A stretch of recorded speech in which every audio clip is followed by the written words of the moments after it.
December 1943. The Second World War was entering its most decisive phase. Across continents, the fate of millions hung on a handful of choices made by a few men in smoke-filled rooms.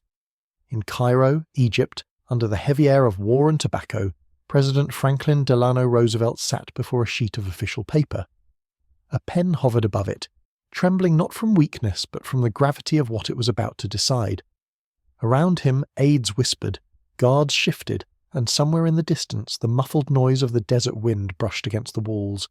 This was the moment when the command of Operation Overlord, the D-Day invasion of Nazi-occupied Europe, would be decided. World War II had become a storm of logistics, personalities and power. Roosevelt's choice would determine who would lead the greatest military operation in history, an invasion that would either liberate a continent or bury it under another generation of tyranny.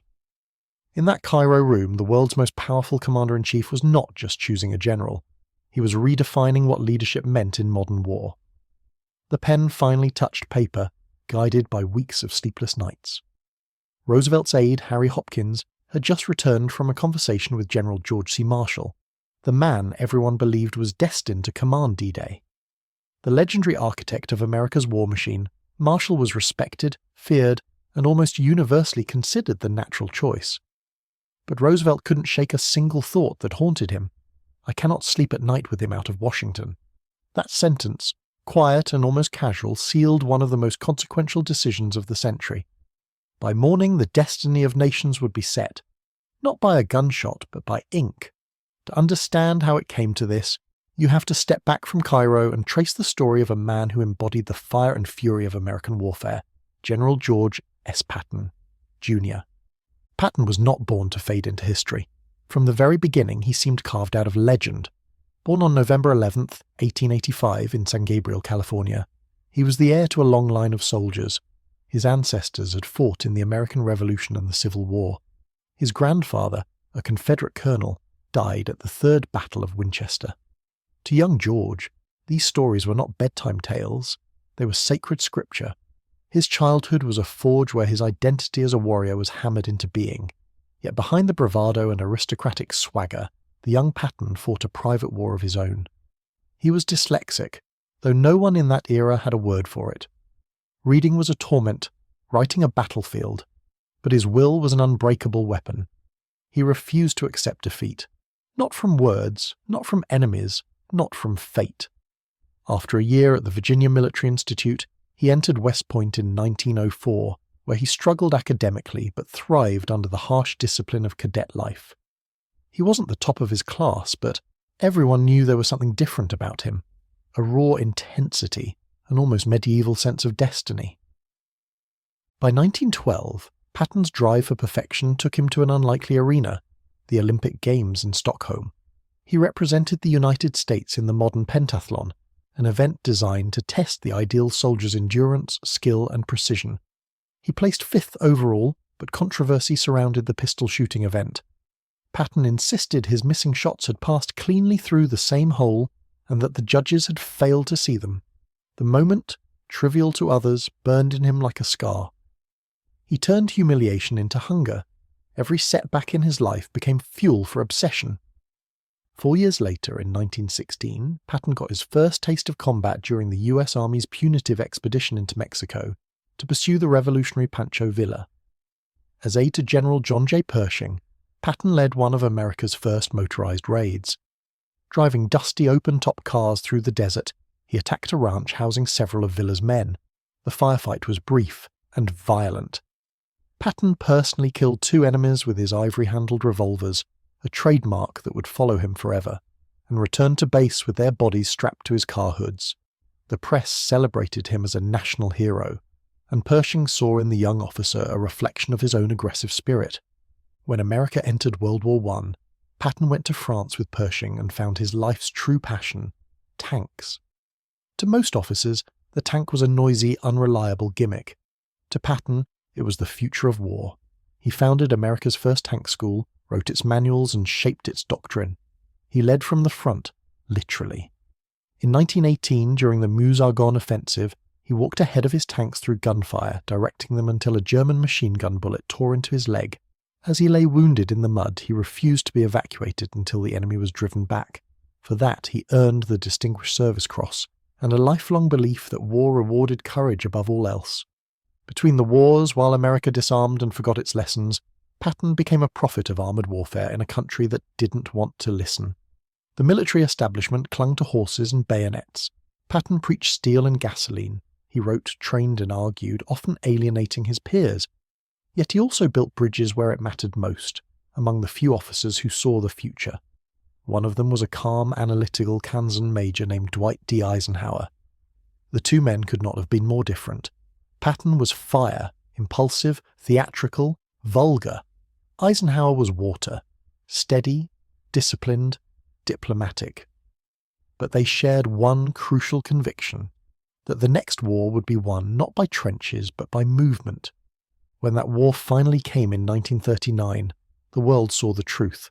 Nazi tanks rolled through Europe like thunder, crushing entire nations in weeks. By 1940, even the most skeptical American generals realized Patton had been right all along. He was promoted to brigadier general and given command of an armoured brigade. In the Mojave Desert, he built a vast training ground that turned raw recruits into desert warriors.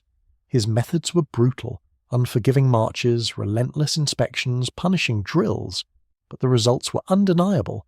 Soldiers who survived his training could survive anything. They feared him, cursed him, and followed him without question.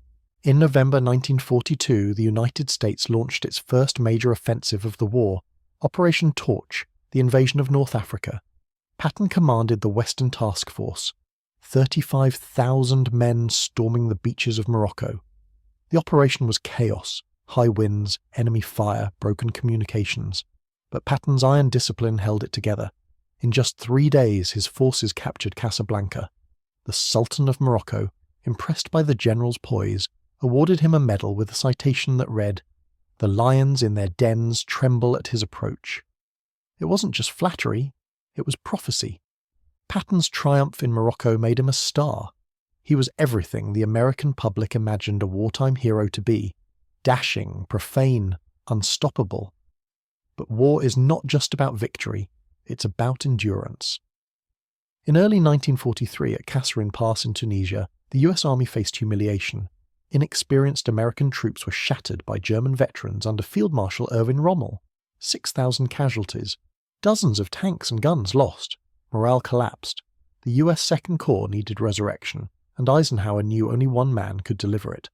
On March 6, 1943, Patton arrived. He didn't ask for introductions. He demanded helmets polished, buttons shined, weapons cleaned.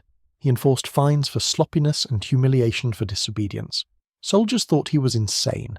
Within days, their posture changed. Within weeks, they were unrecognizable. Discipline replaced fear. Pride replaced shame. Patton's motto, "Lead me, follow me, or get out of my way," became a battle cry. Under his and Omar Bradley's dual leadership, the Second Corps turned from a defeated mob into a fighting force. At El Gueta, they held firm against German attacks and pushed forward. For the first time, American troops stood toe-to-toe with Hitler's best and did not break. Victory brought Patton new glory and new challenges. The next target was Sicily, Operation Husky, the largest amphibious assault of the war up to that point.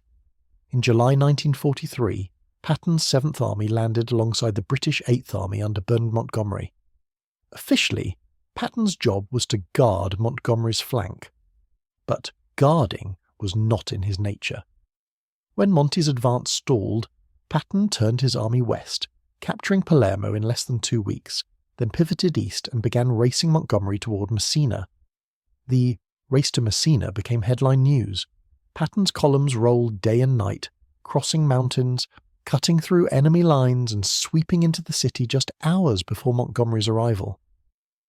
The victory made Patton a legend, but it also made enemies. His ambition had gone beyond orders. His victories were undeniable, but so was his ego.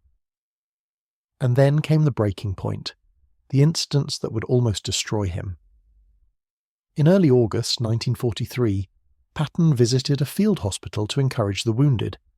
Amid the moans of shattered men, he found a soldier without visible wounds, Private Charles Cool, suffering from what doctors called battle fatigue. To Patton, who believed fear was a weakness to be conquered by willpower, the sight was intolerable. He called the man a coward, slapped him, and ordered him back to the front. A week later, it happened again with another soldier. This time, Patton's rage boiled over. He struck the man twice, threatened him with a pistol, and berated him before stunned medics and nurses. The reports reached Eisenhower. The Supreme Commander was furious, but he also knew what Patton represented: America's only battle-tested armoured genius. Eisenhower ordered him to apologize, personally, publicly, and repeatedly to every unit under his command. The ordeal humiliated Patton, but he obeyed. To the soldiers who loved him, the apologies made him human. To others, they made him weak. For months, the army buried the story, but in November, when journalist Drew Pearson broke the scandal on national radio, the explosion was immediate. Congress demanded answers, the public divided. Some saw Patton as a brutal dinosaur unfit for modern command. Others called him the warrior America needed. Roosevelt and Marshall stood by Eisenhower's judgment. They would not destroy their best fighting general, but they would remove him from the spotlight. As 1943 closed, the world was preparing for the invasion of Europe, and the greatest military decision of the war loomed. Who would command Operation Overlord? Marshall seemed destined for it. Patton, despite his brilliance, was too controversial, and Eisenhower, the organizer, the diplomat, the quiet Kansan, was waiting in the wings. The moment had come for Roosevelt's pen to decide. The next chapter of history was about to begin, not on the battlefield, but in the mind of a president who understood that victory in modern war required not just courage, but calculation. In the early winter of 1943, while George Patton found himself entangled in scandal and silence, another man, quiet, analytical, and without a single battlefield medal to his name, was rising toward the most powerful military position in human history.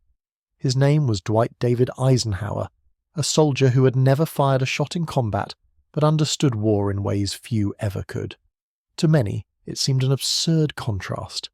Patton, the fiery warrior, was sidelined in disgrace. Eisenhower, the mild-mannered staff officer, was being considered to command the largest amphibious invasion the world had ever seen. Yet beneath Eisenhower's calm exterior lay a mind perfectly tuned to the rhythms of global warfare, coalition politics, and human complexity, the very forces that would shape the outcome of World War II. Born in 1890 in Denison, Texas, and raised in Abilene, Kansas, Eisenhower's early life couldn't have been more different from Patton's aristocratic heritage. Where Patton was born into the myth of military destiny, Eisenhower was forged in modesty. His father worked in a creamery, his mother in a small-town kitchen. The boy who would one day command millions of men began by fixing bicycles, scrubbing floors, and learning humility as a way of life. When he entered West Point in 1911, it wasn't to chase glory but to earn a free education. Yet even there, his leadership shone, not loud or flamboyant, but patient, consistent, quietly magnetic. Those who served with him noticed something rare, a man who could command without demanding, who could persuade without threatening. Eisenhower graduated in 1915, in the class later called the class the stars fell on, because 59 of its members would become generals. Still, he seemed destined for obscurity. When World War I broke out, Eisenhower begged for combat duty but was instead ordered to train tank crews in Pennsylvania. While Patton was bleeding in the mud of France, Eisenhower was teaching others to fight. The war ended before he ever reached Europe, leaving him restless and determined to prove his worth. For 2 decades he toiled in the shadows of greater men, writing reports, studying tactics, and learning the machinery of the army. Yet every assignment, every frustration, sharpened his mind for the massive responsibility that lay ahead. He learned logistics from General John J. Pershing, diplomacy from General Fox Connor in Panama, and patience from the infuriatingly egocentric Douglas MacArthur in the Philippines. These lessons weren't glamorous, but they built something far more valuable than reputation. They built perspective. When war returned in 1939, that perspective would change everything. As Hitler's armies crushed Europe, Eisenhower's gift for organization and calm decision-making began to draw attention in Washington. In 1941, Army Chief of Staff George C. Marshall, himself a master strategist, noticed this quiet colonel who seemed able to solve problems others couldn't even define. Eisenhower didn't just see the battlefield, he saw the system that made it work. When Japan attacked Pearl Harbor, Marshall summoned him to Washington. Within weeks, Eisenhower was writing plans that would shape the entire American war effort. He worked night and day in the War Plans Division, crafting strategy for both the Pacific and European theatres. He was blunt when he needed to be, diplomatic when it counted, and unflinchingly loyal to logic over ego. Marshall recognized in him the rarest of military talents: balance. The army had its warriors and its politicians, its thinkers and its showmen, but only a handful could blend all of them at once. In June 1942, Marshall took the biggest gamble of the war. He sent Eisenhower to London to command all American forces in the European theatre, a man who had never led troops in battle now responsible for planning the liberation of Europe. It sounded insane, but within months, Eisenhower proved why he'd been chosen. Britain, still reeling from years of bombardment, was a hornet's nest of rival commanders, conflicting strategies, and exhausted morale. The British distrusted American inexperience, the Americans resented British condescension. Eisenhower's mission was to fuse them into one team, and he did it with patience and grace that disarmed even Winston Churchill. While generals quarrelled, Eisenhower listened. While others sought credit, he sought results. His ability to absorb tension and turn it into unity became his superpower. When Operation Torch was launched in November 1942, the Allied invasion of North Africa, it was Eisenhower, not Patton or Montgomery, who carried the political and strategic burden. He managed French collaborators, British egos, and American inexperience, all while keeping the alliance from tearing itself apart. The campaign succeeded, but its lessons were brutal. Eisenhower saw firsthand the chaos of coalition warfare and understood that victory depended as much on diplomacy as on tactics. As North Africa fell and the Allies turned towards Sicily, Eisenhower's reputation grew. He wasn't the loudest general, but he was the one every leader trusted to keep the machine running. Churchill admired his steadiness, Roosevelt valued his honesty, and even the prickly Charles de Gaulle grudgingly respected him. Behind the calm, though, Eisenhower was learning the hardest truth of command, that leadership meant sacrifice, and sometimes the sacrifice was personal ambition. That lesson would soon define the decision Roosevelt faced in Cairo. For George C. Marshall, the Army Chief of Staff, the question of who would command the invasion of France was both personal and institutional. Marshall was the architect of the entire American war effort, the man who had transformed an army of 174,000 peacetime soldiers into a global force of millions. His name carried the weight of integrity, discipline, and intellect. When Churchill called him the organizer of victory, or as it wasn't an exaggeration, from Washington, Marshall coordinated every front: Europe, the Pacific, the Mediterranean, balancing resources, personalities, and politics with almost supernatural composure. If any man had earned the right to command the final assault on Nazi Germany, it was George Catlett Marshall. But Marshall never asked for it. In public and in private, he refused to lobby. The president must decide, he said again and again, based on what is best for the country, not for me. That humility was precisely what made Roosevelt's decision so agonizing. The president adored Marshall but feared losing him. Washington was a labyrinth of chaos: Army, Navy, Air Corps, Congress, Allies, and only Marshall could keep it from collapsing. He was the invisible engine behind America's war machine. If Marshall left for Europe, who would hold everything together at home? Roosevelt wrestled with the question through November 1943, during the Cairo and Tehran conferences with Churchill and Stalin. At those meetings, Stalin pressed relentlessly. Who would lead Operation Overlord? He wanted assurance that the Western Allies were serious about opening a second front to relieve pressure on the Red Army. Churchill favoured Marshall, partly out of respect, partly to keep American politics stable. But he also knew that Eisenhower was more attuned to British sensibilities and less likely to clash with him. Roosevelt, meanwhile, played his cards close. He watched, listened, and hesitated. He valued Marshall's strategic brilliance but feared the vacuum his absence would create in Washington. He admired Eisenhower's diplomacy but worried about his inexperience. The war had reached a point where no mistake could be tolerated. Every decision now carried the weight of millions of lives. In early December, Roosevelt dispatched Harry Hopkins, his most trusted aide, to sound out Marshall one last time. Hopkins returned with the same answer as always.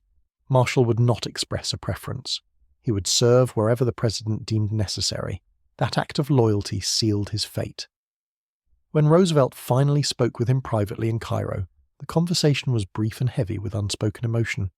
"General," the president said softly, "I feel I could not sleep at night with you out of Washington." The words were simple, but they carried the power of a verdict. Marshall nodded, accepting the decision without a flicker of disappointment. He had built the machine. Now another man would drive it. 2 days later, on December the 7th, 1943, 2 years to the day after Pearl Harbor, Roosevelt summoned Eisenhower and informed him of his new command. "Well, Ike," he said with his trademark grin, "you're going to command Overlord." Eisenhower, stunned, managed only a quiet, "Yes, sir." History had just pivoted on a sentence. Within hours, telegrams flashed across the globe announcing Eisenhower's appointment as Supreme Commander of the Allied Expeditionary Force. Churchill approved. Stalin was satisfied. And in that single stroke, Roosevelt had defined the character of modern command. The decision was not about who was the boldest or the most decorated. It was about who could manage the unmanageable. Millions of men, thousands of ships, competing nations, and endless egos, all aimed at one objective: the liberation of Europe. Eisenhower's strength was not in leading charges, but in holding coalitions together. He was the eye of the storm, the calm centre around which chaos revolved. As 1944 dawned, the world's fate now rested in his hands. When Eisenhower assumed command in London in early 1944, the war entered a new dimension, one measured not only in divisions and tonnage, but in imagination. Operation Overlord was unlike anything ever attempted. A synchronized assault by sea, land, and air across the English Channel against Hitler's Atlantic Wall. Every mile of coastline bristled with guns, mines, and concrete. Every German officer knew an invasion was coming, but none knew where. The secret to victory would be deception. For that, Eisenhower turned to an unlikely ally, the very general who had once been sidelined in disgrace. George S. Patton, the warrior exiled by scandal, was about to become the centerpiece of the greatest illusion in military history. The plan was called Operation Fortitude. Its purpose: convince the Germans that the Allied invasion would strike not at Normandy but at Pas-de-Calais, the narrowest point of the Channel. To make that lie believable, the Allies needed a commander whose name alone radiated aggression. They needed Patton. He was given charge of a ghost, an imaginary formation called the 1st US Army Group, or FUSAG, based around the ports of Dover. To German intelligence it looked formidable. Dummy tanks made of rubber, plywood aircraft, entire camps of empty tents, and radio operators sending endless fake transmissions. Patton toured the installations in full view of British reporters and carefully placed German spies, delivering speeches, inspecting non-existent divisions, and letting his legend do the rest. The enemy swallowed the bait whole. To Hitler's analysts it was obvious that the Allies would put their fiercest general in command of the main blow, and that blow would surely fall at Calais. The success of Fortitude would depend on sustaining that illusion even after the real landings began. Meanwhile, Eisenhower faced an ocean of real problems. Weather in the Channel was treacherous. The logistics of transporting 3 million men, 7,000 ships, and 11,000 aircraft demanded a precision beyond anything attempted before. British and American staffs clashed over details. Montgomery argued for broader beaches, the Navy for narrower sectors. Eisenhower listened to all, weighed every opinion, and made his call. 5 beaches instead of 3, stretching 50 miles of Normandy coast. It was a bold adjustment that required more craft, more supplies, more everything, but it gave the invasion room to breathe. His patience under pressure turned skepticism into respect. Even the famously difficult Montgomery came to acknowledge that Eisenhower's judgment was sound. Through the spring of 1944, the Supreme Commander visited every division scheduled to land in France. He shook hands with privates, asked about families, joked with paratroopers about fishing back home. The soldiers saw in him something rare, a general who looked them in the eye and spoke like one of them. When morale faltered, his presence revived it. When optimism bordered on overconfidence, his calm steadied it. He became, without intending to, the human symbol of D-Day's promise. As May faded into June, the invasion hung on one variable: the weather. Meteorologists warned of storms. The Channel roared with wind and rain. D-Day was set for June 5th, but that night the heavens opened, making sailing impossible. Eisenhower gathered his commanders in a small room at Suffolk House. Lightning flickered through the windows as charts rustled across the table. Then came a faint promise from the forecasters, a brief break in the storm on June 6th. The decision rested on his shoulders alone. He paced in silence, then turned and said, "Okay, let's go." The room exhaled. The order went out. Across Britain, engines rumbled to life, ships pulled anchor, and airborne troops filed toward waiting planes. Just before midnight, Eisenhower visited the 101st Airborne, their faces striped with camouflage, nerves tight with fear and anticipation.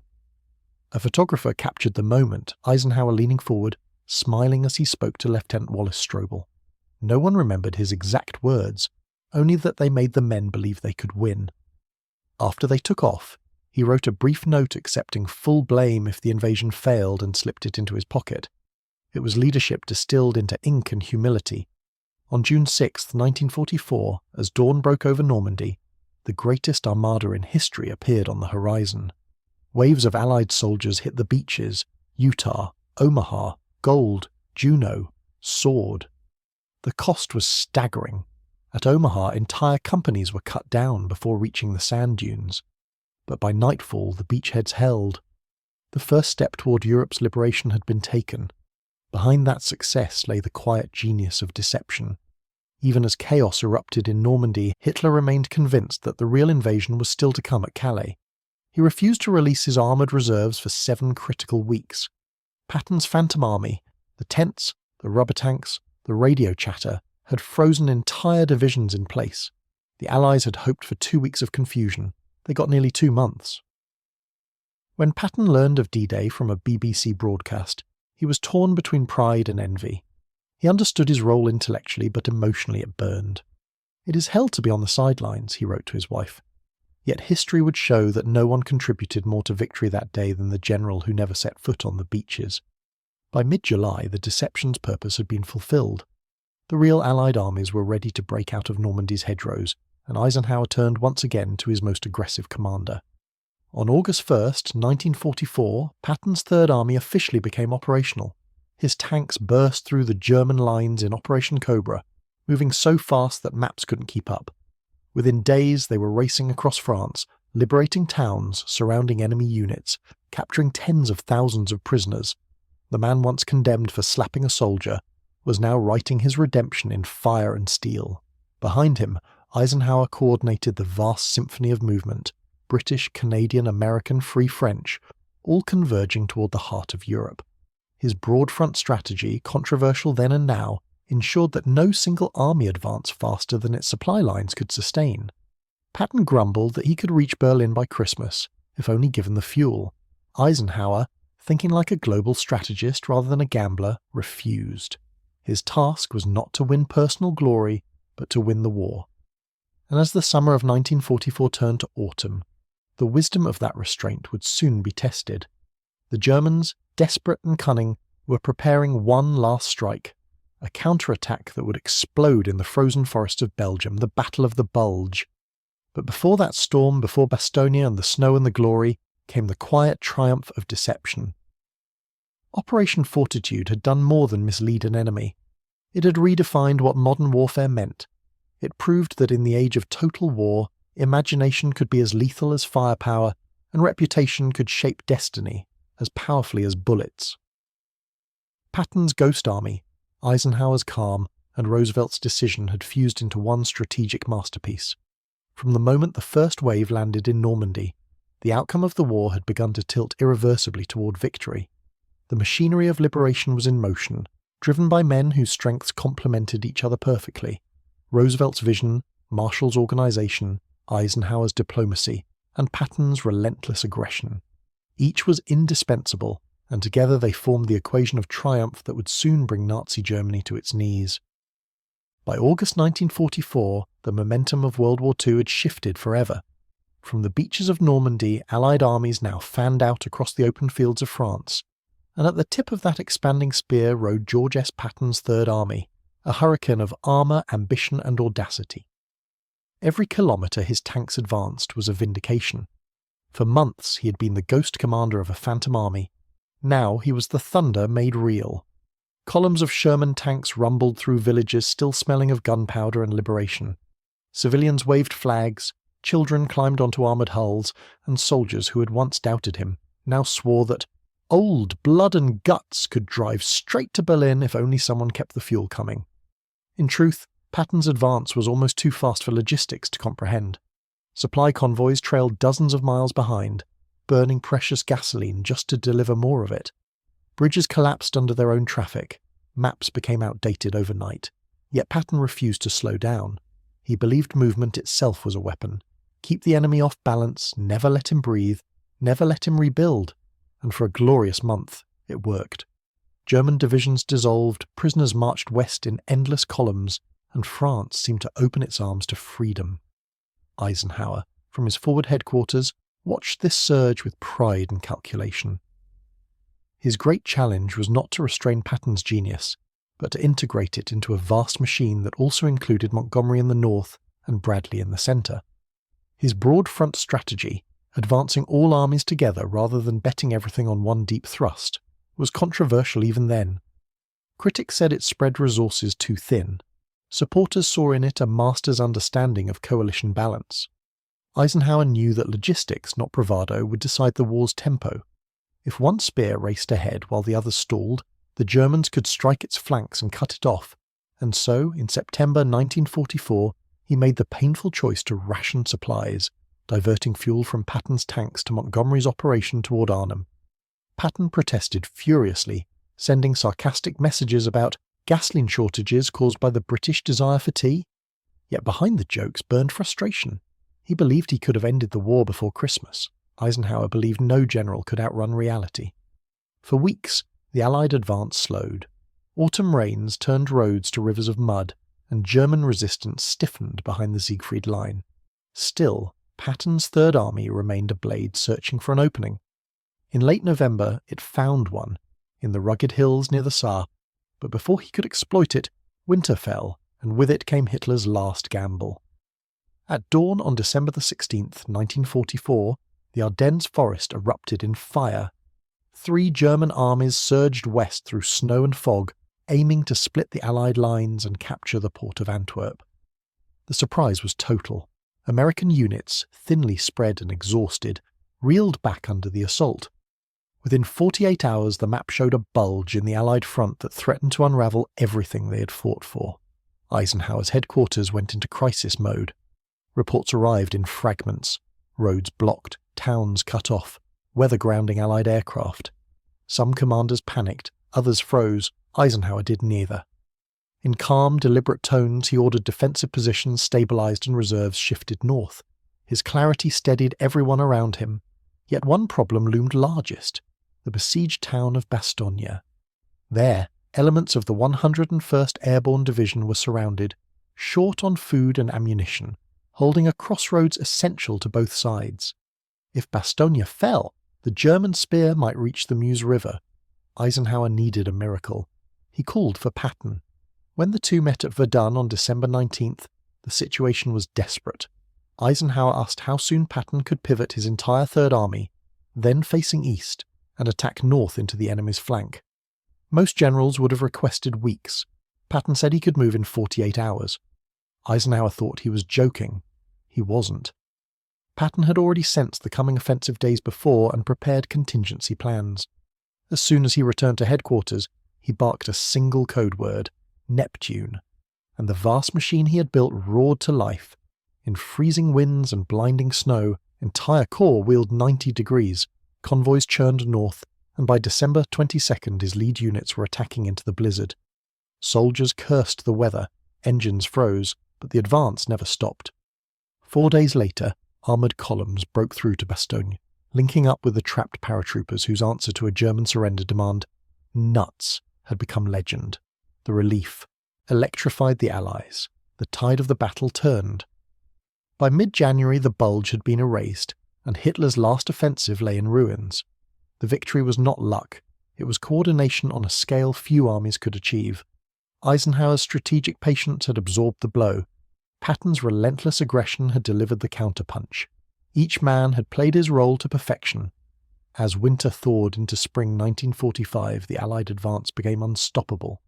Patton's forces crossed the Rhine, liberated towns whose names would soon fade into history, and exposed the full horror of the Nazi regime. In early April, Third Army soldiers stumbled upon the concentration camp at Ohrdruf, the first such camp liberated by Americans. The stench of death defied belief. Patton, hardened by decades of battle, walked through the corpses, then turned aside and vomited. He ordered local German civilians to march through the camp to see what their leaders had done, to smell it, to remember. For all his fury and combat, Patton understood that victory meant nothing if the truth of its cost was hidden. His advance rolled east, capturing thousands of prisoners and linking up with Soviet troops along the Elbe River. Yet even as Germany collapsed, politics resurfaced. The line between zones of occupation had been drawn, and Eisenhower, now the unquestioned master of coalition warfare, ordered Patton to halt in Czechoslovakia. It enraged him. "We'll have to fight the Russians sooner or later," he told aides. "Why not finish the job while we're here?" But orders were orders. On May 8, 1945, Nazi Germany surrendered. Across Europe, church bells rang, soldiers wept, and for the first time in 6 years, silence replaced artillery. In that silence, 3 men, Eisenhower, Marshall, and Patton, each faced the consequences of their own character. Eisenhower became a hero to the world, the man who had held the alliance together from North Africa to Normandy to Berlin. In every capital he visited, crowds cheered his name. His leadership had been proof that discipline and empathy could coexist, that victory in a global war required not just courage but understanding. George C. Marshall, still in Washington, received the news with quiet satisfaction. He had orchestrated the symphony from afar, ensuring that the instruments of war never ran out of tune.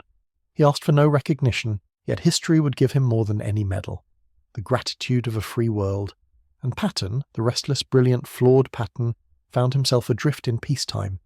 The warrior without a war became the governor of Bavaria, tasked with rebuilding a country he had once sworn to destroy. It was a role he neither wanted nor understood. He chafed against bureaucracy, clashed with superiors, and made statements that rattled Washington. His tolerance for former Nazi officials, his outspoken warnings about the Soviets, and his refusal to temper his opinions made him, once again, a liability. In October 1945, Eisenhower relieved him of command. For the first time in 40 years, Patton was without an army. 2 months later, on a grey December morning near Mannheim, Germany, fate intervened. His staff car collided with a US Army truck. The impact seemed minor, but a fractured vertebra severed his spinal cord. Paralysed from the neck down, he lay in a hospital bed in Heidelberg, the man of movement condemned to stillness. He told visitors, "This is a hell of a way to die." 12 days later, on December 21, 1945, George S. Patton Jr. died at age 60.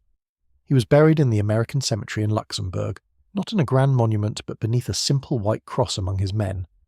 Even in death, he led from the front, his grave placed at the head of the rows of soldiers he had commanded. The story of those men did not end there. Marshall continued to serve, first as Special Envoy to China, then as Secretary of State. In 1947, he unveiled a plan that would rebuild the shattered continent his armies had freed. The European Recovery Program, soon known simply as the Marshall Plan, poured billions of dollars into reconstruction, creating the foundation for modern Western prosperity and turning former battlefields into allies. For this, he would win the Nobel Peace Prize, the only career soldier ever to do so. Eisenhower too found that peace brought its own battlefields.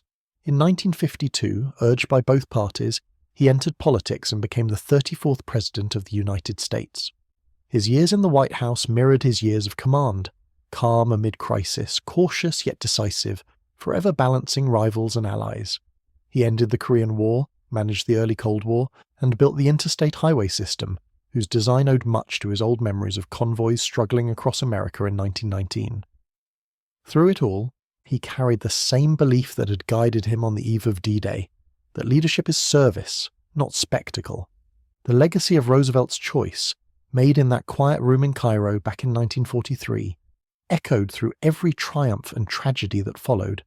It had been a decision born not of sentiment but of strategy, an instinct that the war's outcome would depend less on daring maneuvers than on the coordination of minds, machines, and nations. When Roosevelt chose Eisenhower over both Marshall and Patton, he was defining the modern art of command. He understood that the 20th century would not be won by lone heroes charging across fields of fire, but by organizers of chaos who could turn complexity itself into a weapon. Eisenhower's calm, Marshall's intellect, and Patton's fury formed three sides of the same triangle. Remove any one of them, and the shape of victory collapsed. In the years that followed, military academies studied their interplay as a living equation: the strategist, the diplomat, and the warrior. Together they had liberated a continent, toppled a regime, and proven that democracy could marshal power without losing its soul. Yet the measure of Roosevelt's wisdom lay not only in victory but in endurance. The world he helped design through these men did not dissolve after the parades ended. It solidified into institutions, alliances, and a moral architecture that still framed the decades to come. The United Nations, NATO, the European recovery, all were built on the trust forged in that coalition of 1944. When Eisenhower left the presidency in 1961, he warned against the dangers of a military-industrial complex, but he also reminded Americans that unity and discipline had once conquered tyranny. His farewell address carried the same restrained cadence that had steadied commanders on the eve of D-Day, a belief that responsibility outweighed ambition. Marshall, long retired, lived to see the peace he had engineered mature into prosperity. In old age he spoke rarely of glory, preferring to praise the millions of anonymous soldiers whose obedience and courage had given meaning to all the planning. Patton's name, by contrast, grew larger in death than it had ever been in life. Books, films, and legends turned him into a symbol of unrelenting will, a paradoxical saint of aggression. Even those who had criticized his temper admitted that his ferocity had saved lives by ending battles faster. Each generation rediscovered in him whatever it needed: patriotism, defiance, or warning. But the truth of his story was more human than myth could capture. Patton had been both the sword and the lesson, the embodiment of what war demanded and what peace could no longer tolerate. Eisenhower understood that better than anyone.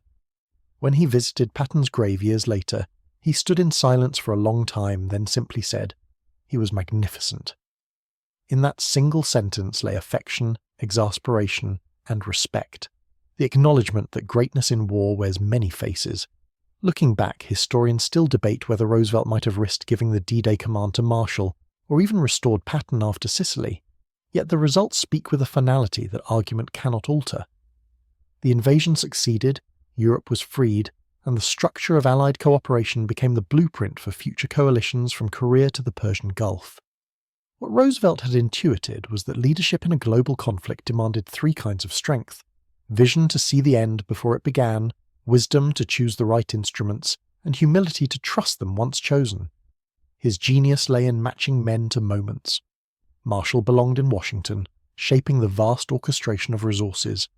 Eisenhower belonged in Europe, translating that orchestration into harmony among allies. Patton belonged at the spear's tip, where speed and aggression turned plans into momentum. Each man stood exactly where history required him. Together they revealed a truth older than war itself, that victory is never the product of a single will, but the convergence of many. On June 6, 1944, when Allied soldiers surged through surf and fire onto the Normandy beaches, they did so under a command structure built on that convergence. Eisenhower's voice carried across radios calm and absolute. Marshall's planning ensured every bullet and ration found its way to the front, and Patton's legend, invisible yet potent, kept whole German armies frozen in expectation of a blow that would never fall. Even now, decades later, the mathematics of that moment still astonish. Millions of individual decisions, some of courage, some of obedience, some of fear, adding up to a single day that changed civilization's trajectory. From the desert camps of California to the ruins of Berlin, it had all been set in motion by the president's sleepless intuition that night in Cairo. When Roosevelt died in April 1945, just weeks before the final victory, Eisenhower ordered a minute of silence across all Allied commands. In the hush that followed, even the guns seemed to pause, as if the war itself acknowledged the hand that had guided it. That silence was the closing parenthesis on the greatest logistical and moral endeavour in human history. Out of it emerged not only the peace of 1945, but a new definition of power, one in which intellect, organisation and restraint outweighed fury. The post-war world, with all its contradictions, owed its architecture to that principle. Every time a convoy moves in coordination, every time a coalition fights under a single flag, the shadow of Eisenhower, Marshall, and Patton stands behind it. Their legacy is not nostalgia, it is instruction. It reminds us that leadership is a discipline, not a performance, and that courage without judgment is merely noise. Roosevelt had known that. He had looked beyond the medals and the tempers to the deeper question: who can hold a world together when everything is breaking apart? His answer reshaped history. The proof lies not only in the monuments of Normandy, but in the quiet fact that for 80 years the democratic nations forged in that fire have never turned their guns upon each other. That is the true measure of victory, the peace that endures because the right men were trusted at the right time. The pen that trembled in Cairo wrote more than an order, it wrote the blueprint of modern leadership. The choice that night ensured that when tyranny was at its strongest, humanity answered not with chaos, but with coordination. And from that coordination came a triumph that still defines what it means to lead, to serve, and to believe that intelligence, patience, and faith can be mightier than fear.